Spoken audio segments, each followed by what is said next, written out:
Bugun men pensiyasini bank kartasiga oladigan barcha yurtdoshlarimiz uchun juda muhim masalani tushuntirib bermoqchiman. Bu faqat pensionerning o'ziga emas, uning farzandlariga, nevaralariga, qarindoshlariga ham tegishli. Chunki so'nggi paytlarda pensiya kartalari bilan bog'liq muammolar ko'paydi. Karta bloklanib qolishi, pul yechib olinishi, firibgarlar telefon qilib aldashi, bankomatdan pul chiqmay qolishi. Ayrim holatlarda esa pensiya hisobvaraqidagi mablag' vaqtincha ushlanib turishi mumkin. Odamlar aynan shu narsadan xavotirda. Endi pensiyamni kartadan ola olmay qolamanmi? Bank pulimni ushlab qoladimi? Kimdir kartamdan pul yechib olsa nima qilaman?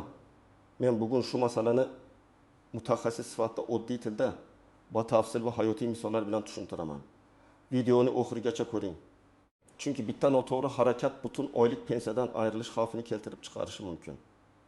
Hozirning o'zida kanalga obuna bo'ling, videoga like bosing va bu ma'lumotni pensiya oladigan yaqinlaringizga yuboring. Avval pensiya olish tartibi ancha sodda edi. Ko'pchilik pensiyasini naqd pul shaklida pochta orqali mahalla yoki uyga yaqin joydan olardi. Pensionerning qo'lida karta bo'lmasdi. PIN kod, SMS kod, mobil ilova, bankomat, onlayn to'lov kabi tushunchalar bilan ishlash shart emas edi. Pul keldi, odam imzo chekdi, naqd pulini oldi. Bu usulning o'zgarishiga noqulayliklari bor edi. Navbat bo'lardi. Uyda bo'lmasa pulni olishga chiqardi. Ayrim joylarda yetkazish bilan bog'liq muammolar chiqardi. Keyin pensiyalarni bank kartalariga o'tkazish kengaydi. Bu bir tomondan qulay. Pensiya kartaga tushadi. Odam xohlagan vaqtida bankomatdan oladi, do'konda to'laydi. Kommunal to'lov qiladi. Farzandlari boshqa shaharda bo'lsa ham yordam berish osonlashadi. Lekin shu qulaylik bilan birga yangi xavflar ham paydo bo'ldi. Eng katta muammo shuki, pensionerlarning hammasi ham bank kartasi xavfsizligi qoidalarini yaxshi bilmaydi. Firibgarlar esa aynan shundan foydalanadi. Hozirgi yomon xabar deganda, men birinchi navbatda shuni nazarda tutyapman.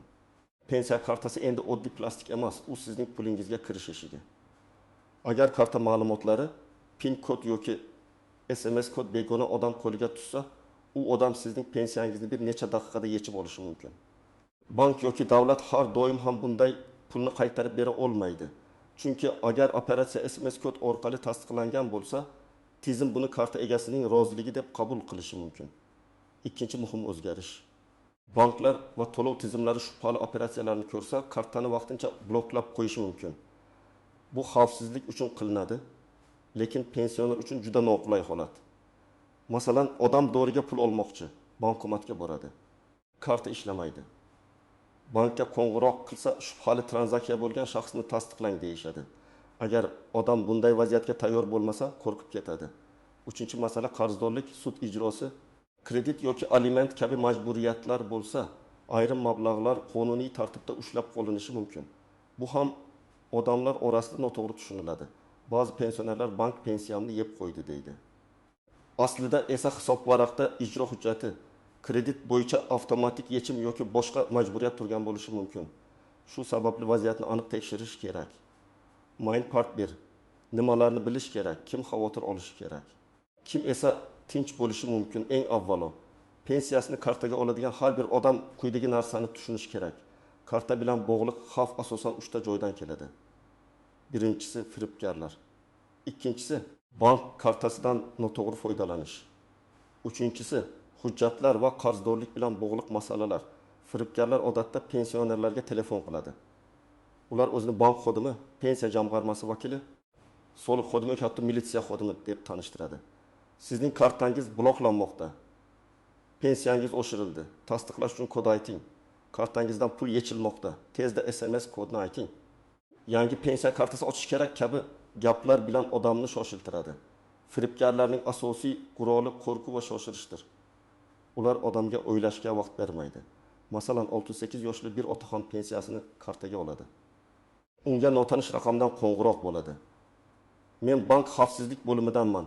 Kartangizdan 2 million so'm yechishga urinish bo'lyapti. Operatsiyani bekor qilish uchun telefoningizga kelgan kodni ayting, deyishadi. Ota qo'rqib ketadi. SMS kodni aytadi. Aslida u kod pul o'tkazmasini tasdiqlash kodi bo'lgan. Natijada kartadagi 1 million 200 ming so'm pensiya boshqa hisobga o'tib ketadi. Keyin bankka borsa, kod sizning telefoningizdan tasdiqlangan deyishadi. Ana shu holat eng og'ir va eng ko'p uchraydigan muammo. Yana bir misol. Bir onaxon bankomatdan pul yecha olmaydi. Yonida turgan notanish yigit xola men yordam beraman deydi. Karta bankomatga solinadi. Onaxon pin kodni ovoz chiqarib aytadi yoki yigit ko'rib oladi. Keyin yigit bankomat ishlamayapti, boshqa bankomatdan oling deb kartani qaytaradi. Lekin ba'zan shunday holatlar bo'ladiki, karta almashtirib yuboriladi yoki pin kod eslab qolinadi. Oradan yarim soat o'tib kartadan pul yechib olinadi. Shuning uchun bankomat oldida begona odamdan yordam so'rash juda xavfli. Kimlar alohida ehtiyot bo'lish kerak? Birinchi navbatda yosh katta, telefon va bank ilovalarini yaxshi tushunmaydigan pensionerlar. Ikkinchidan pensiya kartasini farzandlari, qarindoshlari yoki qo'shnilariga berib qo'yadiganlar. Uchinchi guruh kartasida pensiyadan tashqari boshqa pul ham saqlaydiganlar. Masalan, pensionerning kartasiga oyiga 1 million 500 ming so'm pensiya tushadi, lekin farzandi yana 3 million so'm yuboradi. Karta ma'lumoti o'g'irlansa, faqat pensiya emas, hamma pul ketishi mumkin. Kimlar nisbatan tinch bo'lishi mumkin? Agar siz kartangizni hech kimga bermasangiz, pin kodingizni yodda saqlasangiz, SMS kodini hech kimga aytmasangiz, bank ilovasiga begona odamni kiritmasangiz, telefoningizni himoyalasangiz va har bir operatsiyani tekshirib tursangiz, xavf ancha kamayadi. Lekin men ehtiyotkorman deb butunlay beparvo bo'lish ham mumkin emas. Firibgarlar juda ayyor. Ular ba'zan ziyoli, tajribali odamlarni ham aldab ketadi. Endi karta bloklanishi masalasiga o'tamiz. Ba'zi pensionerlar pensiyam kartaga tushdi, lekin karta ishlamayapti deydi. Buning sabablari ko'p bo'lishi mumkin. Karta muddati tugagan bo'lishi mumkin. Kartaning old tomonida amal qilish muddati yoziladi. Agar muddat tugagan bo'lsa, karta orqali pul yechish yoki to'lov qilish cheklanishi mumkin. Bunday holatda bankka borib kartani almashtirish kerak. Yana bir sabab, pin kod 3 marta noto'g'ri kiritilgan. Masalan, otaxon kodni unutdi, birinchi urinishda noto'g'ri kiritdi, ikkinchi marta ham, uchinchi marta ham xato qildi. Bankomat karta xavfsizligi uchun uni bloklab qo'yishi mumkin. Bu bank pulni bermayapti degani emas. Bu xavfsizlik chorasi. Bankka borib shaxsni tasdiqlash orqali muammoni hal qilish mumkin. Yana bir sabab. Telefon raqami o'zgargan. Bank kartasiga ulangan raqam eski bo'lsa, SMS kelmaydi, ayrim operatsiyalar tasdiqlanmaydi. Pensioner yangi telefon raqam olgan, lekin bankka borib raqamni yangilamagan bo'lishi mumkin. Natijada internet to'lovlar, mobil ilova, ayrim xavfsizlik tekshiruvlari ishlamaydi. Shuning uchun telefon raqam o'zgarsa, bankka xabar berish shart. Endi juda muhim nozik nuqtalarni aytaman. Birinchisi, pensiya kartasiga pul tushgani uning hammasi darhol naqd yechiladi degani emas. Ba'zan bankomatda naqd pul bo'lmaydi. Ayrim bankomatlar texnik xizmatda bo'ladi, ba'zi joylarda limit bo'lishi mumkin. Masalan, kartada 2 million so'm bor, lekin bankomat bir marta 1 million so'mgacha beradi yoki bankomatda yetarli kupyura bo'lmaydi. Bu holda boshqa bankomatga borish, bank kassasiga murojaat qilish yoki to'lovlarni karta orqali amalga oshirish mumkin. Ikkinchi nozik masala komissiyalar. Har bir bank kartasi shartlari bir xil emas. O'z bankingiz bankomatidan pul yechsangiz bir shart. Boshqa bankomatidan yechsangiz boshqa shart bo'lishi mumkin. Ayrim to'lovlarda komissiya olinishi mumkin. Masalan, pensioner 1 million so'm yechmoqchi, lekin boshqa bankomatidan foydalansa kichik komissiya chiqishi mumkin. Bu katta pul bo'lmasa ham har oy takrorlansa seziladi. Shuning uchun pensiya kartangiz qaysi bankniki, qaysi bankomatlardan komissiyasiz yoki arzonroq foydalanish mumkinligini bilib oling. Uchinchi masala, avtomatik yechimlar. Agar siz kartangizni kredit to'loviga, qarzga, onlayn obunaga yoki boshqa xizmatga bog'lagan bo'lsangiz, pensiya tushishi bilan pul avtomatik yechilishi mumkin. Masalan, pensioner bir paytlar qarindoshiga telefon sotib olish uchun bo'lib to'lash shartnomasiga kafil bo'lgan yoki o'z nomiga kredit olgan, pensiya tushadi. Bank qarz bo'yicha ma'lum summani yechadi. Pensioner esa pulim kamayib qoldi deydi. Bunday holatda bankdan hisobvaraq ko'chirmasi olish kerak. Ko'chirmada qachon, qancha, qaysi tashkilotga pul ketgani aniq ko'rinadi. To'rtinchi masala, sud ijrosi bo'yicha ushlab qolish.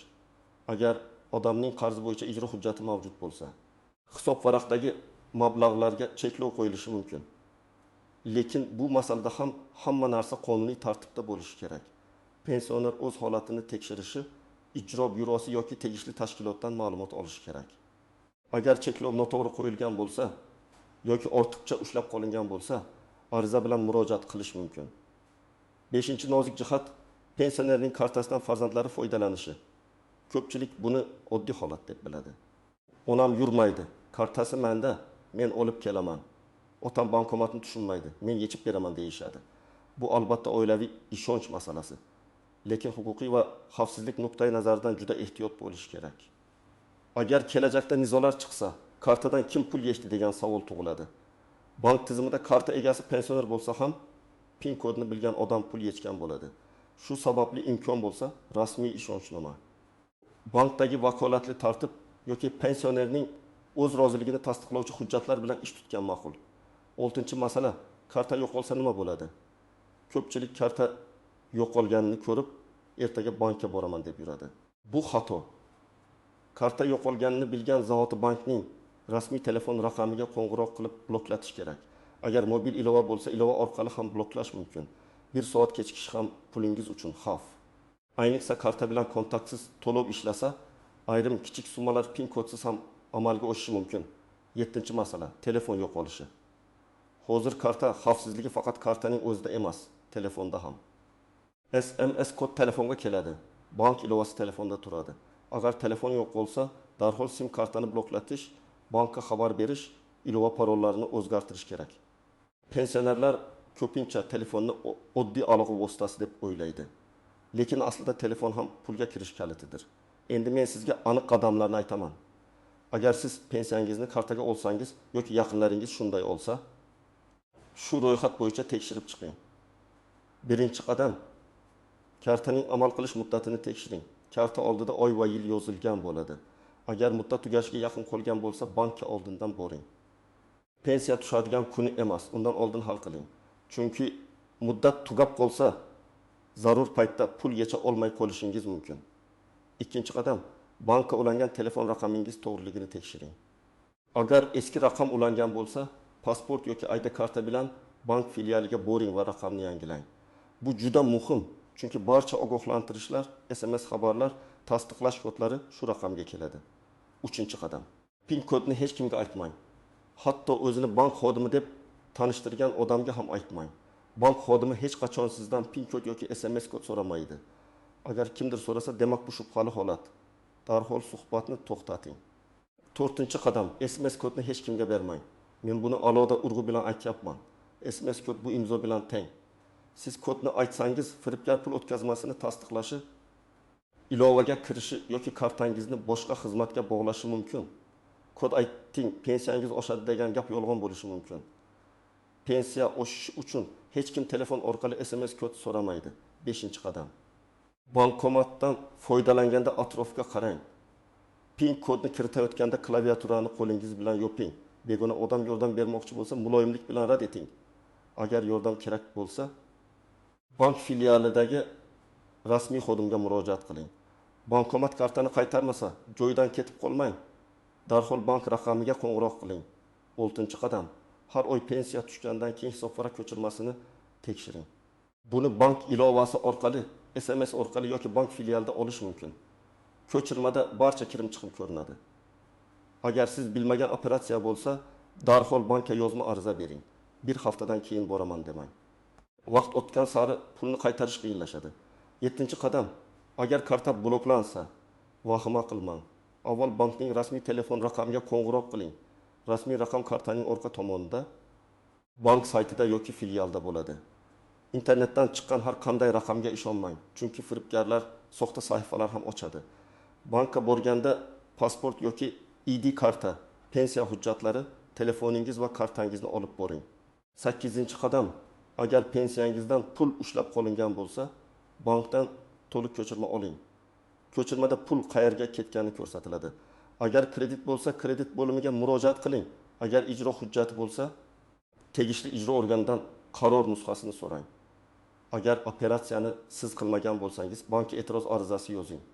Arizada sana, vaqt, summa, operatsiya turi va sizning talabingiz aniq ko'rsatilishi kerak. 9-qadam.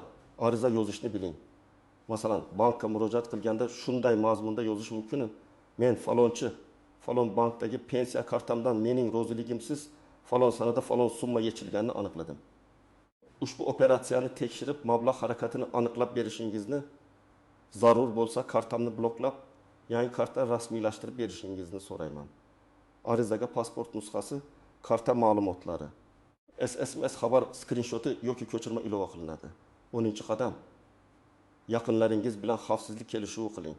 Agar oilada pensioner bo'lsa, farzandlari haftada bir marta kartani tekshirishi, telefoniga kelgan shubhali SMS'larni ko'rib chiqishi, bank ilovasi xavfsizligini nazorat qilishi kerak. Lekin bu nazorat pensionerning roziligi bilan, hurmat bilan bo'lishi zarur.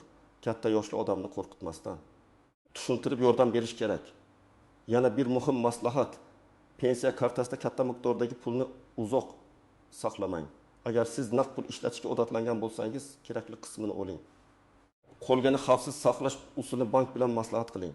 Lekin uyda ham katta naqd pul saqlash xavfli.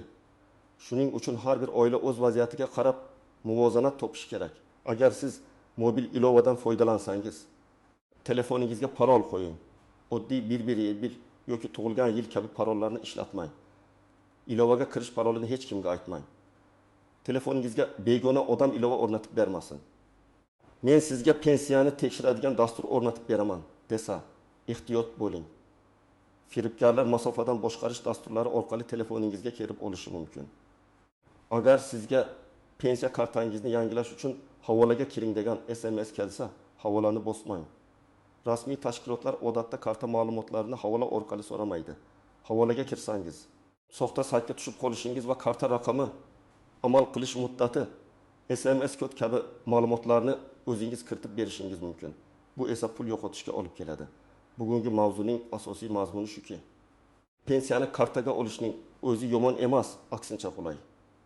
Yomon xabar shundaki, karta bilan birga xavf ham keladi. Firibgarlar aynan pensionerlarning nishonga olinmoqda. Bank tizimida xavfsizlik talablari kuchaygan. Qarzdorlik yoki noto'g'ri ulangan xizmatlar sabab pulingiz kamayib qolishi mumkin. Shuning uchun beparvo bo'lish mumkin emas. Men sizdan iltimos qilaman. Bugun uyga borgach yoki hozirning o'zida yaqinlaringizning pensiya kartasini tekshiring. Karta muddati, telefon raqami, SMS xabarlari, oxirgi operatsiyalar, komissiyalar va shubhali yechimlarni ko'rib chiqing. Agar biror narsa tushunarsiz bo'lsa, bankka yozma murojaat qiling. Og'zaki gap bilan cheklanib qolmang. Hujjat talab qiling, ko'chirma oling, ariza yozing. Izohlarda yozing. Siz yoki yaqinlaringiz pensiyani kartaga oladimi? Kartada muammo bo'lganmi? Bankomat, bloklash yoki firibgarlar bilan bog'liq holatga duch kelganmisiz? Tajribangiz boshqalarga yordam berishi mumkin. Videoga like bosing va kanalga obunangizga va bu ma'lumotni albatta ota-onangizga, bu bobongizga, qo'shnilaringizga yuboring, chunki bitta ogohlantirish kimningdir bir oylik pensiyasini saqlab qolishi mumkin.